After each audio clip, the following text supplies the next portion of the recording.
again, and welcome to Kabbalah Revealed. I'm Tony Kozenek. Previously, we learned about the blueprint for reality, the thought of creation, the action of the Creator, the quality of the upper world, what spirituality is. This thought of creation, which is to create a creature and to fill this creature with unbounded delight, is the only reason that anything ever occurs. And everything that appears in our life is as a result of this. It's either it comes from it and it's on its way to the fulfillment of it, whether we can perceive that quality or not. And this is the problem that we have. Because we think in the deepest question that we have about our life and our inability to feel where we are and where we're going comes from the fact that we must ask if the Creator is completely good and only does good, then why is it that we see evil? Why are there bad events?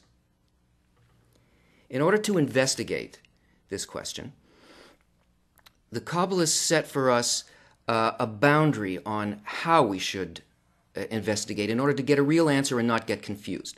Baal Salam tells us that there's a rule in Kabbalah, and that is what cannot be attained cannot be named. What does that mean? The goal that we want to reach is a direct sensation of the Creator, not an idea, not some kind of an intellectualization, because there's no real answer in an intellectualization. You can't feel confident about an idea. You must be able to feel it within you in the same way that you feel where your feet stand or as you look at something that's before you. It must be tangible. Only there is a real change in perception, not in ideas or abstractions. Man cannot really understand the events in his life because man rejects half of all reality. Half of everything that occurs that is considered by him to be bad, man rejects. And that's because of an inner programming that we have, which is the will to receive. That will to receive functions as a guidance system. That is, we're completely controlled by it. And all that it's doing is it's either attracting us to something that we find delightful, that we find pleasure, and that we consider to be good, or we are running away from something that does not give us pleasure, that gives us emptiness. So we flee from that. We are constantly looking only for those things that are considered to be good. So our perception of what the purpose of both of these events are is faulty because our attention is never on the whole of the picture. It's always only on a small part of the picture because we're looking at it from within the level of the problem itself. And this is a huge problem for us because all perception, as we can see just in simple nature, comes only as a result of contrast. We only know cold by its opposite, heat. We only know up when we relate it to down.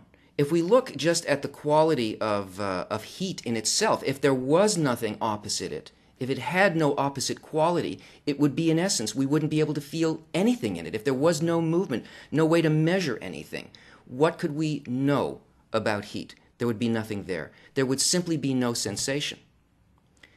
So this comparison between what we consider to be good and why we consider it to be good and what we experience as bad and why we consider it to be bad, this is the thing that needs to be measured. We need to have something that is not a sliding scale. And it may not seem so to us because we're blinded by this inability to incorporate the greater scope of reality. But all of our evaluation of good and evil from within the will to receive is completely subjective. It's a totally sliding scale. That is, we can say that certain events that we see are considered to be evil, but if you really look at it profoundly, if you look at what your true responses are, and here this is what is meant by only what can be attained can be named. You have to look at the actual experience. Take, for example, the tsunami disaster. There were 400,000 people killed in that disaster. And everybody, if you poll them, will say, this is horrible. The loss of life was terrible. The suffering of others was terrible. It's almost unimaginable, the scope of this, biblical scope of destruction, evil. But what happens if you happen to be one of the owners of the companies that gets to rebuild the resorts in those areas? It's the best thing that has happened to you in 5 years. So, what did you really experience? Can you say, according to your idea, that, I should feel this way about it, and therefore the idea of what's good is this, and the idea of what's bad is this? No, you must go by what you actually feel. If you measure something else, you're measuring something imaginary. Now, sometimes we can see this fact that something that we would first take as a bad experience, we can understand as a good experience when we look at the levels of life below us. If we look at something like a forest fire, and we see a tremendous amount of damage done, we can look at that situation and we can say, well, it was bad for the trees, but in the larger scope of things, what's going to happen is there was a purpose to this. There's going to be a thicker growth. We're going to have, maybe there'll be a more diverse forest, a thicker forest, and the things that were preventing its successful growth are now changed. And the only reason that we can see a disaster as a good thing is because we look at it as a process. We see the larger arc of development on the levels of life below us.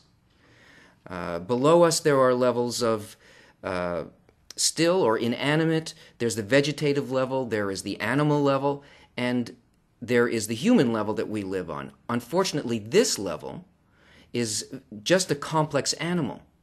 And in order to be able to see what is happening to us and the programming and the instinctive level and the larger scope of what's happening to us in our lives, not to see just a single cross-section where we don't understand the plan or the vector, the way in which things are progressing towards the goal. When we look at this on the human level, we can't understand. We can't pull ourselves up by our own hair to some higher level. We have to be able to view it on a higher level, which the Kabbalists call the speaking level.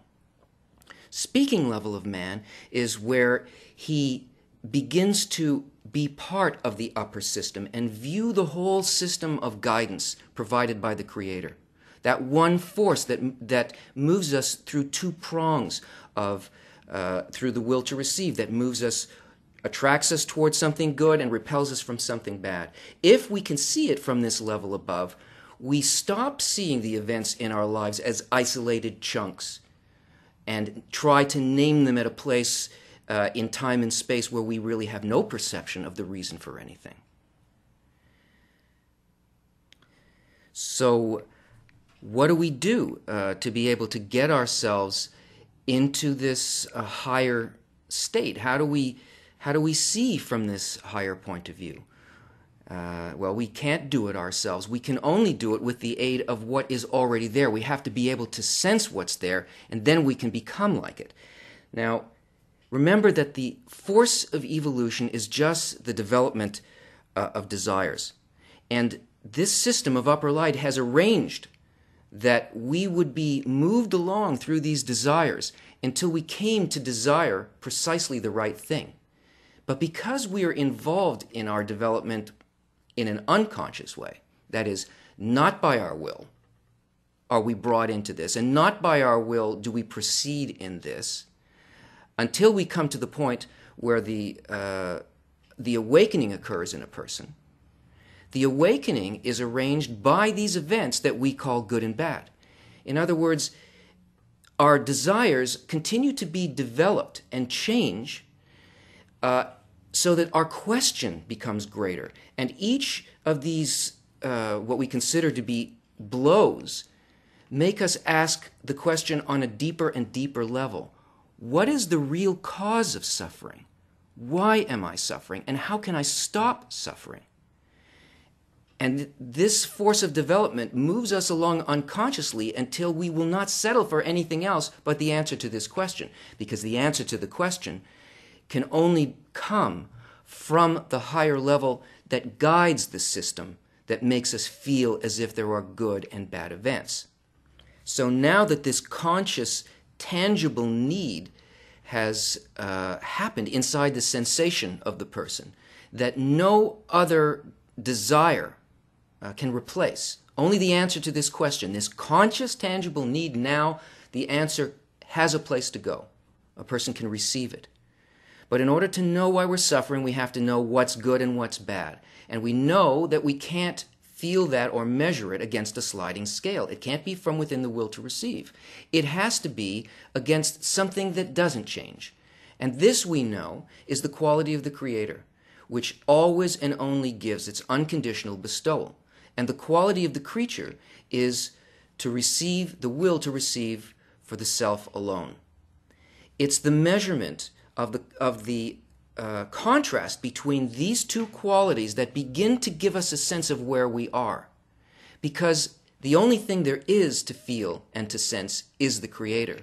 The question is, how do I sense it? What do I sense it as? We live in a sea of light. That means we are always receiving delight into our vessel, our kli. This is our will to receive.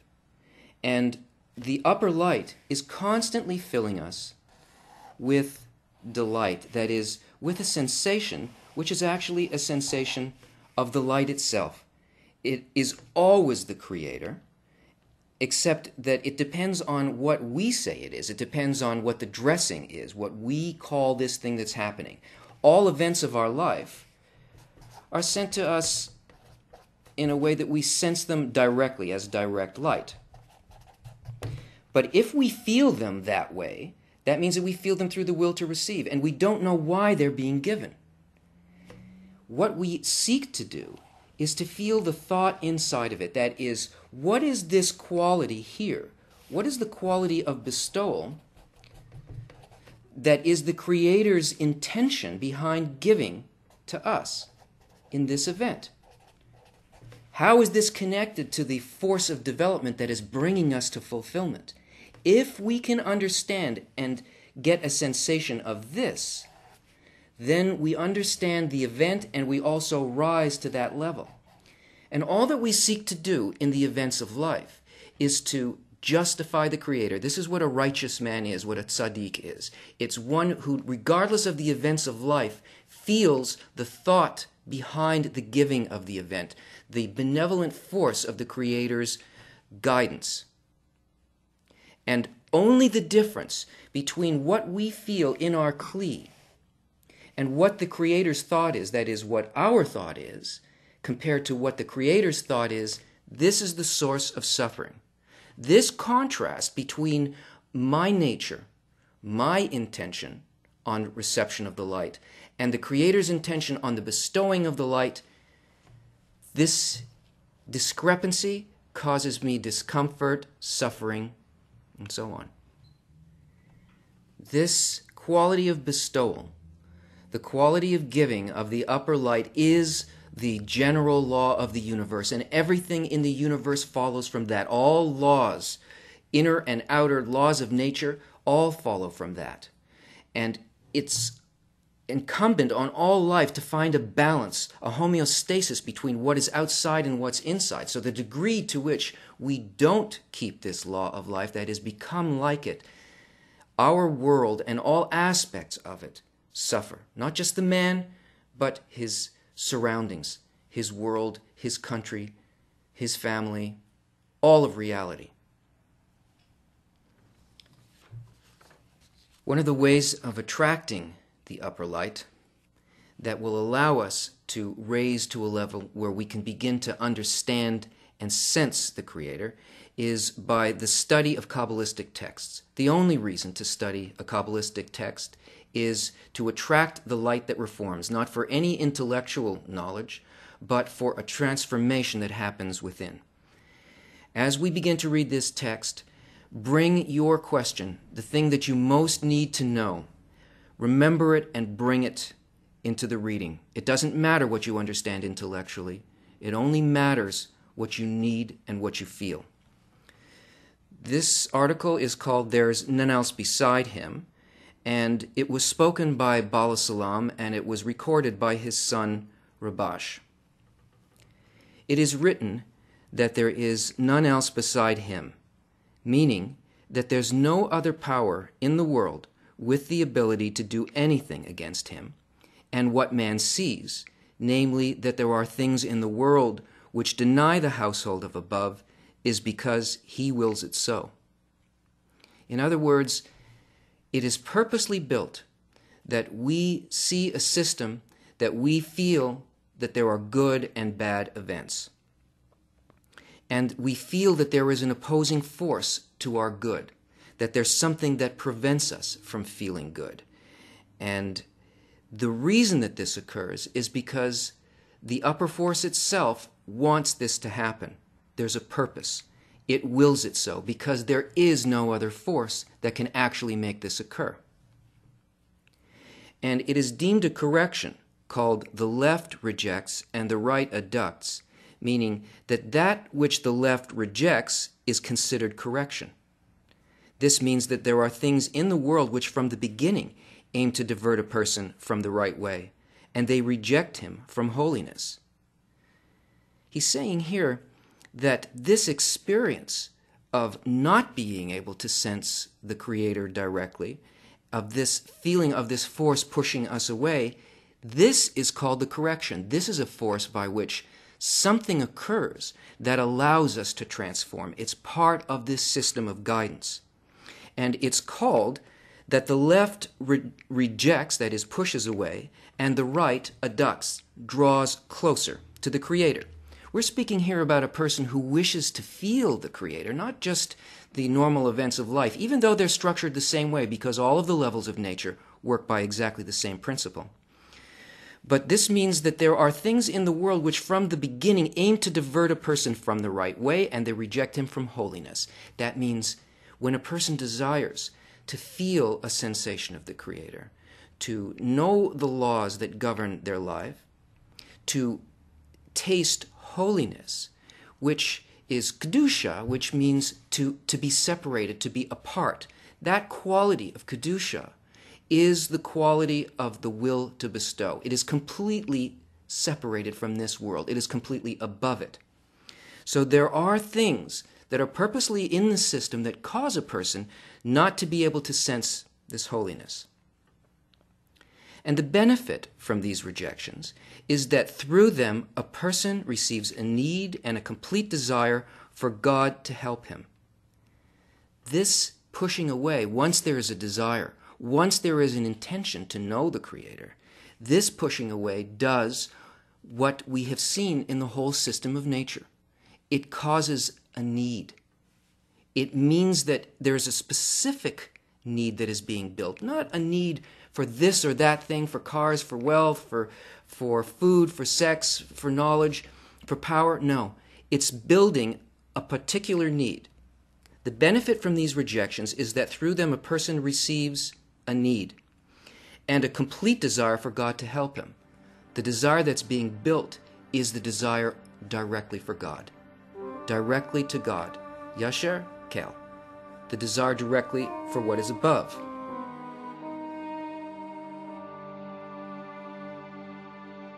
Since he sees that otherwise he's lost. In other words, they need a connection with the higher force that guides everything. Not only does he not progress in his work, but he sees that he regresses. That is, the more one needs this, the more the light exposes the difference between his inner condition and the state of the light. This is called the revelation of evil. What do we need this for? We need this because this is our means of measurement. It's by the contrast that we know something. We measure the scope of love, the completeness of the thought of creation, against the barrier in which we begin to sense our own nature. So not only is the nature of the Creator and the upper world revealed to us through this process of contrast, our own nature is revealed. And the greater the desire to receive grows, specifically with this desire to receive contact with the Creator, the greater the amount of the sensation of the Creator can fill it. Not only does he not progress in his work, but he sees that he regresses. In other words, he sees the difference between him and the Creator, and he lacks the strength to observe Torah and mitzvot, even not for her name.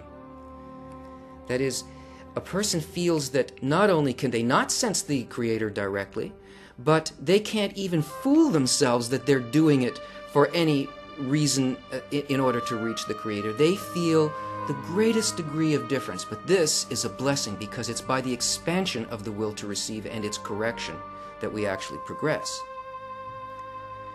That only genuinely overcoming all of the obstacles above reason, he can observe Torah and mitzvot.